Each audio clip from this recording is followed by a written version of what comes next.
Go ahead, introduce yourself, who Sure. you are, what do Sure. you do? Paul Sohl, relatively new CEO of the Florida High Tech Corridor. That's 23 counties. I consider it Central Florida. It's from Tampa, Orlando, Gainesville, all the way to the Space Coast. I've been at this now just under 2 years, so it came in the thick of the pandemic. During that pandemic, you got connected to Synapse. Yeah. How did that connection happen? Yeah, so great question on the connection to Synapse. One of the first connections, and if you remember, we were all on Zoom, so I could do a ton of connections all the time. They had reached out to me. I talked to Brian and Lauren, and we realized that we're kind of aligned in what we're trying to do, in the idea of innovation, entrepreneurship, connecting people. One of the first things I remember from that conversation was, and I agreed with Brian, all the pieces are in Florida. They're all here. Now, how do we, as great chefs, how do we pull that together?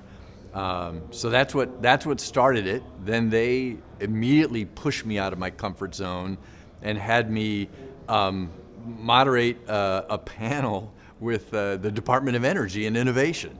And it was an interview with their Chief Innovation Officer, and I got to learn so much just being sort of enveloped in what the Department of Energy was doing, and that started it.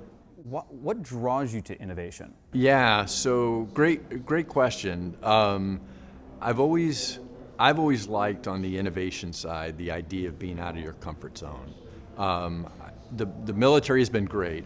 For 33 years, I loved every single day and never considered it a career. The challenge became that it's a bureaucracy, and I began to lose kind of a connection with the sailors and the Marines who were out there doing our nation's business, being out forward deployed, and their frustration of not being able to do their jobs because they could just use that next bit of equipment. I've always believed the thing I've learned in the Navy is the best ideas come from within 50 feet of the work. That has always been the case. So how do you figure out, and that's the innovation side, the ability to say that person or that team has an idea to solve that problem, let's support them. And so that's kind of what drew me into this blessing, this opportunity to be able to do it. So you wanted to start looking outward, outside of the circle or bubble, whatever you want to call it, to find the answers that could be a support in an effort to the people that you have worked side by side with. Yep, and I think, and that's a great point about sort of working on the business instead of in it. And being able to look at what other resources are out there. So I think about Synapse as a great example. I was and I'm still on a listening and learning journey with the corridor. I kind of had this idea that, that'll be done in 90 days. I'll be able to take what I've learned and move forward. No, it'll be a decade to really understand. And that's where Synapse comes in for me, is this hyper-focused one-day event of getting to see it's more than technology. It's the people behind the ideas and the outcome of those ideas, who it can help. That's one of the things we're taking in on the corridor side, is this idea, tech for tech's sake misses the point. It's tech with a purpose. It's tech with a reason for creating that outcome. And that's what's exciting, just to play in this sandbox.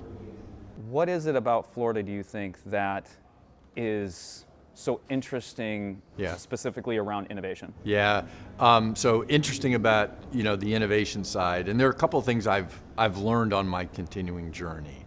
One thing is, nobody's from here. Very few people are native Floridians. So what that leads you to have it's a very yes and climate, very, very open to collaboration, very curious. People are absolutely curious about what you're doing.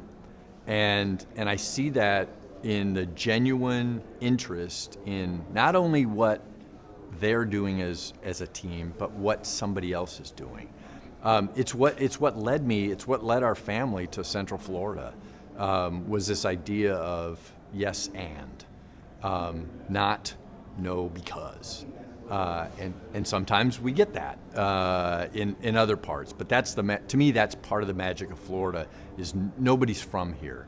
And that, one of the ideas in the corridor that we're focusing on is boundary breaking collaboration. Not just collaboration, but true boundary breaking. How can I go between, sort of siloed technologies, or between individuals, and how would that work? There's a great book called The Rainforest that talks about innovation ecosystems, and one of the things I pulled from it was this idea that the hardest connection to make is the one-on-one. That's the most important. So you take events like Synapse, you can't help but bump into people, and you can't escape the Zoom disconnect. Yep, sorry, didn't want to have that conversation. That's the heart piece. And once you get emotionally connected to, you name it, the child that has a prosthetic device from a company called Limitless, where the child now sees that as a badge of honor because they were allowed to help develop it and put the artwork on it. Or the cancer business that's here in Tampa, that's creating a system to be able to test chemo drugs. Instead of putting it in your body and waiting for 6 months, let's take your cells, pull them back, let's test a bunch of drugs, and in a matter of weeks get that result. I can't help but feel connected to that outcome, that impact, and it's going on across the board here in Florida. How do you see what Synapse is doing, how this is breaking down those barriers? Yeah. What is it that's unique about Synapse? There's a lot of events and conferences. I mean, people travel to Florida for various reasons, and a lot of it is always events and connecting industries and whatnot. What is it about Synapse that you see, from your perspective, that makes it unique? Yeah. Start with the people. Start with Brian. Start with Lauren. And one of the things that I try to do, because everybody's time is limited, is find out where the energy is. Go to the energy and then dig in there. Or in the Navy, what we would say is go to the pain. Find the pain and start there if you don't know where to go. In this case, with innovation, I would say go to the energy, go to the passion. And perhaps that's one of a couple of good skills that I have. I don't have many, but there are a few of them, and I can see where the energy is. And you could see in Synapse, you could see in Brian and in Lauren what that organization stands for. And you could tell instantly, we're climbing this hill. I don't care if it takes us 5 years, and I don't care if we fall down. And then for me, that then allows me to engage the corridor and say, we're gonna be with you. We're not gonna be there for you, we're gonna be with you on this journey.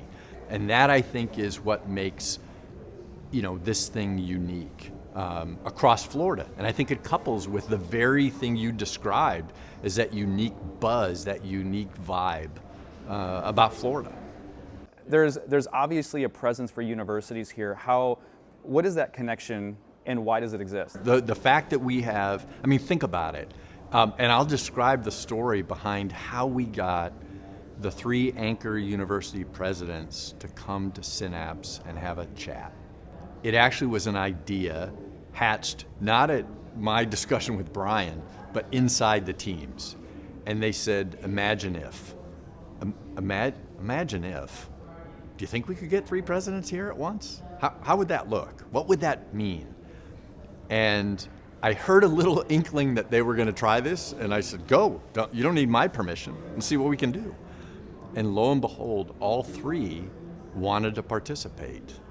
And I think that's going to be huge for this community, because I think sometimes when you think about UCF and UF and USF, if you don't know them and how they work in the innovation space, you would think, they're a giant corporation.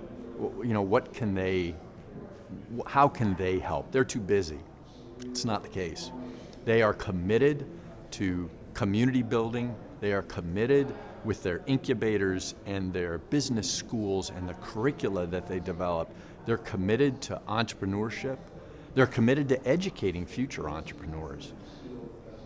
They all agree that even in the entrepreneur education piece, it's more than just creating a business.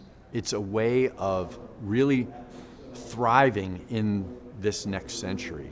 So we don't know what the jobs are going to be, but if you take the tenets of what it means to be an entrepreneur, to be able to give, to be able to learn, to be able to sit back and challenge your own assumptions on things, to be part of a team. It's all about entrepreneurship, and that's what it'll take to, I think, thrive in the next 50 years. Love that. I do want to go into your call sign, but I have one more question before that, because I don't even know if that will make the cut. Who knows? It may not fit, right? I'm just curious, right? Of course. What would you say to those companies that are innovating that maybe haven't connected with Synapse yet? Yeah. What would you say to them about this event? Yeah, great question. Because and one of the things I've learned is those small companies, they're heads down, right? They're plugging away, going, I need to do this, I need to do that, I need to do that. And I would say, take a second, get your head up, come to an event like this. You simply don't know who you're going to run into. You don't know what you don't know. That's one of the amazing things about innovation. It is very much like a rainforest. If you walk through a rainforest, you might think that that snail that I just stepped on is probably not important. If you really realize how that works, you'll realize that, oh wait, there's a magic of that piece. And it's those pieces here in one concentrated chance to make that to break down that first barrier, to say, oh, I've got a card and it's connected with a face, and it's connected with a person that has kind of the same mindset as me, or maybe completely different, and I want to call them. And that's the value of something like this. All right, let's dive into your call sign. Okay. Talk to me about your call sign. What was your call sign, and what's the story behind it? So just background, aviators, we all have call signs or nicknames that we use. Typically in flight school, you start out something usually based on your name. So mine was Sohl Man, and the last name was Sohl. That seemed reasonable. You also realize that when you get to your first squadron, they will give you a call sign. They don't let you keep yours. In that case, it was Lips. It really was kind of assigned. I had no idea, except I did get it from a guy who had a pretty cheesy mustache, and he had made a comment. He said, well, Paul, when you smile, your lips don't cover your teeth. And I go, okay. And he said, we're going to call you Lips. And at the time I thought, that's probably harmless, okay, because the other thing you don't do is you don't object, because if you object, it's solidified. Fast forward about 5 years, ran into at my tour of duty at China Lake, Navy captain. So he's an 06, he's been in for 25 years. I had been in for 7, 8. His call sign was Lips. Doesn't really matter that you have the same one until you go fly together. We flew together on a mission, on a test mission. I got it all screwed up because he was using Lips, I was using Lips. We got all confused. And so he brought me in to what we call the ranch, which is where all the test pilots are. We type up our reports and do things. And he said, hey, young Lips here needs a new call sign. And my life flashed before my eyes because I said, I'm too old for this. This is bad. And a great friend of mine, Tom Huffer, who kept his call sign from his name, said, let's just call him Lips Jr. So LJ stands for Lips Jr. My Navy father is Doug Henry, Dog Lips, Lips for short. And so he's my dad, and that's the lineage. There isn't a Lips the third, from what I can tell. Our kids, our oldest one, is Luke just graduated from college. He's not going into the Navy, so I think it stops at Lips Jr. That's fantastic. There was a saying when I was doing some research, and I asked some people some questions. There was something, and I don't know if it's your saying, or it's just something that they said to describe, but it was rising tides lift all ships. Yeah, sure. So I do use a lot of, and I'll just sort of talk about some Navy analogies here with the corridor and kind of how things work.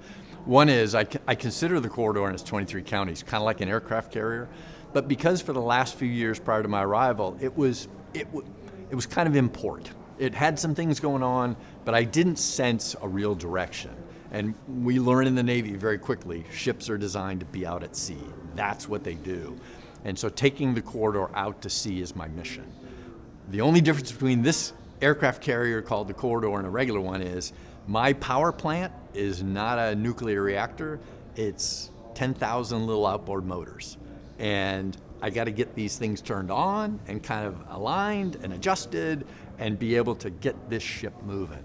And I'm seeing that already. And it's not anything I've done. It's really tapping into and unleashing that energy from the region, for sure. The rising tide piece is really important too. When we talk about the corridor and I talk about community-driven innovation, it starts at the community level. I can sense that in Florida. Just go around here and you meet those community builders, and that's what we are in the innovation ecosystem. If you start at the community, you absolutely know that you're going to lift everyone up, that they will see themselves in technology. Too many times we leave creativity on the cutting room floor. We leave kids who don't see themselves in tech.